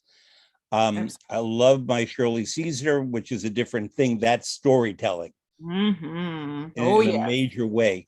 And listeners who are not into this, I want you to go and search for on IDAGIO and elsewhere all these people we've mentioned: Clara Ward, Shirley Caesar, Dorothy Norville is another one, who's old school boulevard, she calls it. And but especially Albertina Walker was my favorite, because she was a storyteller, but the voice of a rock. I mean, and Mahalia Jackson, of course, but Albertina had a certain Renata Tebaldi about her, now that I think about it. She sure did. Stand and produce that sound, but everything you said about the air and the phrasing and the rubato and the legato was all in Albertina Walker. And I listen to her when I'm down. I get my Albertina. That's what I do. Oh, I know. Listen, let me go pull some Albertina out now. Oh my goodness. I can, a particular song is "I Can Go to God in Prayer." That's all you need. That's all you need. 5 minutes of that. And to explain how great she was, Aretha Franklin went and sang at Albertina's funeral because she was at that level. But anyway, Philadelphia, remarkable sound, Florence Quivar. To me, again, those of us in the opera world know and love and revere Florence Quivar. Had you met her, worked with her, anything like that? I recently met Miss Quivar. I was doing a recital to honor Marian Anderson because they were, I think, honoring her papers at the University of Pennsylvania. And she came to my recital and sat in the third row. I was like, oh my God, I was, why is she sitting in the third row? Why is she there? And I'm singing Brahms and Strauss and Ravel. And then I do my spirituals, whatever. And I'm like, everything she was brilliant at, and she gave me the best compliment afterwards. And, and so she was so warm and just like, who taught you how to sing like that? Like, again, like, I never heard you. I've never heard you. Why don't I hear you enough? That kind of thing. And, but of course, many of us know Miss Quivar by being on the Met DVDs and the videos and stuff, but also from her spiritual CD, which is the best to me, next to Marian Anderson recordings of spirituals by a classical singer, of course, Roland Hayes too, but a very different thing. And just to me, and that's the reason why I picked the Urlicht, because it was the closest thing to her magnificent spirituals in the classical form to me. And I just hope that people just listen. And she could do anything with her voice and still sound. That was my next question about her voice. She was defined as a mezzo-soprano, and I would say with contralto tendencies. She had that range. But when we at the Met, when you were a little child, did Porgy and Bess in the original production, she was Serena, a role you have sung. And it's a role that I have heard by sopranos and mezzo-sopranos, and Florence Quivar, who is a huge range there. Is that role, which is when sung well, can steal the show in Porgy and Bess. Is that role a mezzo, a soprano? Where would you put Serena Robbins? Well, to honor Miss Ruby Elsie, who was the premier Serena, she created the role. I would say it's a soprano role, but I have to say that the parts that oftentimes are a little bit more difficult, the lower in the bigger houses, right? You have to be able to produce a certain kind of sound in that part of your voice, and that's where the mezzos, that's what they kind of, it's easier for them in that part. But I think it's a soprano role. Well, For because sure. Florence Cleavar went very high with no strain and no effort, with complete security and glorious beauty. Absolutely. And then I'm sure, Bunbury would have sung Serena well, and Miss Verrett would have sung. Bess. I know. She was our Bess. Title. I know. And I'm sure she sung a My Man's Going On like we all had to in our day. But but when you hear Miss Elsie sing it, it's very different in the way that we're expected to sing it now. Yeah. Oh. Well, I mean, Grace Bunbury is the artist who I had been to many operas before. She's the one who got me excited about opera when I was 11. And within the space of maybe 2 months, I saw her as Carmen and then as Orpheus in the Gluck. Ooh. And I remember for an 11-year-old where, the child is taught, follow the rules, do it right. All Orpheus had to do was not look back and lead Euridice out of Inferno. And the tension, for me, the suspense, would he look back or not look back? It was overwhelming. And Grace Bunbury acted it so well, singing, of course, yes, but having just seen her as Carmen, and to suddenly see her as this young man singing in a very different style, in the rather classical, formal style of Gluck. I got to interview her a number of years later, and it was, I asked her about the worst costume she ever had to wear for a performance of anything, because singers, as you know, have to deal with costume issues all the time. And she said, oh, without a doubt, it was the Orpheus costume in Gluck's Orfeo that I sang at the Met in 1967. I said, I saw it. And you wore a silver top and silver trousers and silver boots and a silver cape. She said, I look like Muhammad Ali about to enter the ring.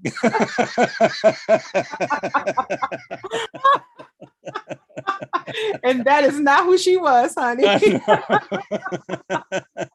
But here was an artist who you had to be dead and stupid not to get completely turned on to opera watching Grace Bunbury. Oh, yes. Throughout the entire career, which is still going on. If she wants, she can keep doing it. Absolutely. But just the way she walked into the space when you always. I mean, one of the things that she did, and I talk about Cavalier with the pocketbook, Grace Bunbury would come out on stage for a recital, and she would arrange it that the piano lid would either be shut or just a little bit open, and she would look at the pianist with mock indignation and arch her back, and then lift the piano lid, put the pole there to keep the piano lid fully open, and turn around, and she said, now we can sing.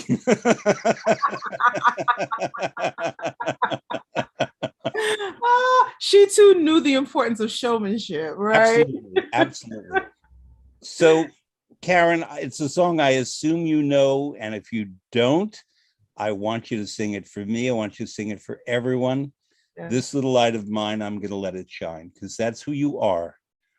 And you have to take that light and bring it everywhere. And anyone who I just said about Grace Bunbury, you'd have to be dead and stupid not to recognize the gloriousness that is what you are. And so I thank you, my dear, for joining me for these couple of hours that flew by. Go have your wine. I'm going to have my coffee. Amazing. Thank you. Yes, but you're very welcome. Thank you, Fred. You are so kind to invite me here and to lift me up. I needed that in this time. I hear you, my dear. I love you. I love you. Be Come well, on, and Compost. remember, You gotta return the favor. Come on, next, Compost. okay, I will. Next time you kiss me here, I'm not going to wash my face. Yes, okay. That's a promise. And we got to take an Instagram photo next time. You know, our social media. That'll go viral. Thank you, Yeah. Karen. Be You're well. welcome. You as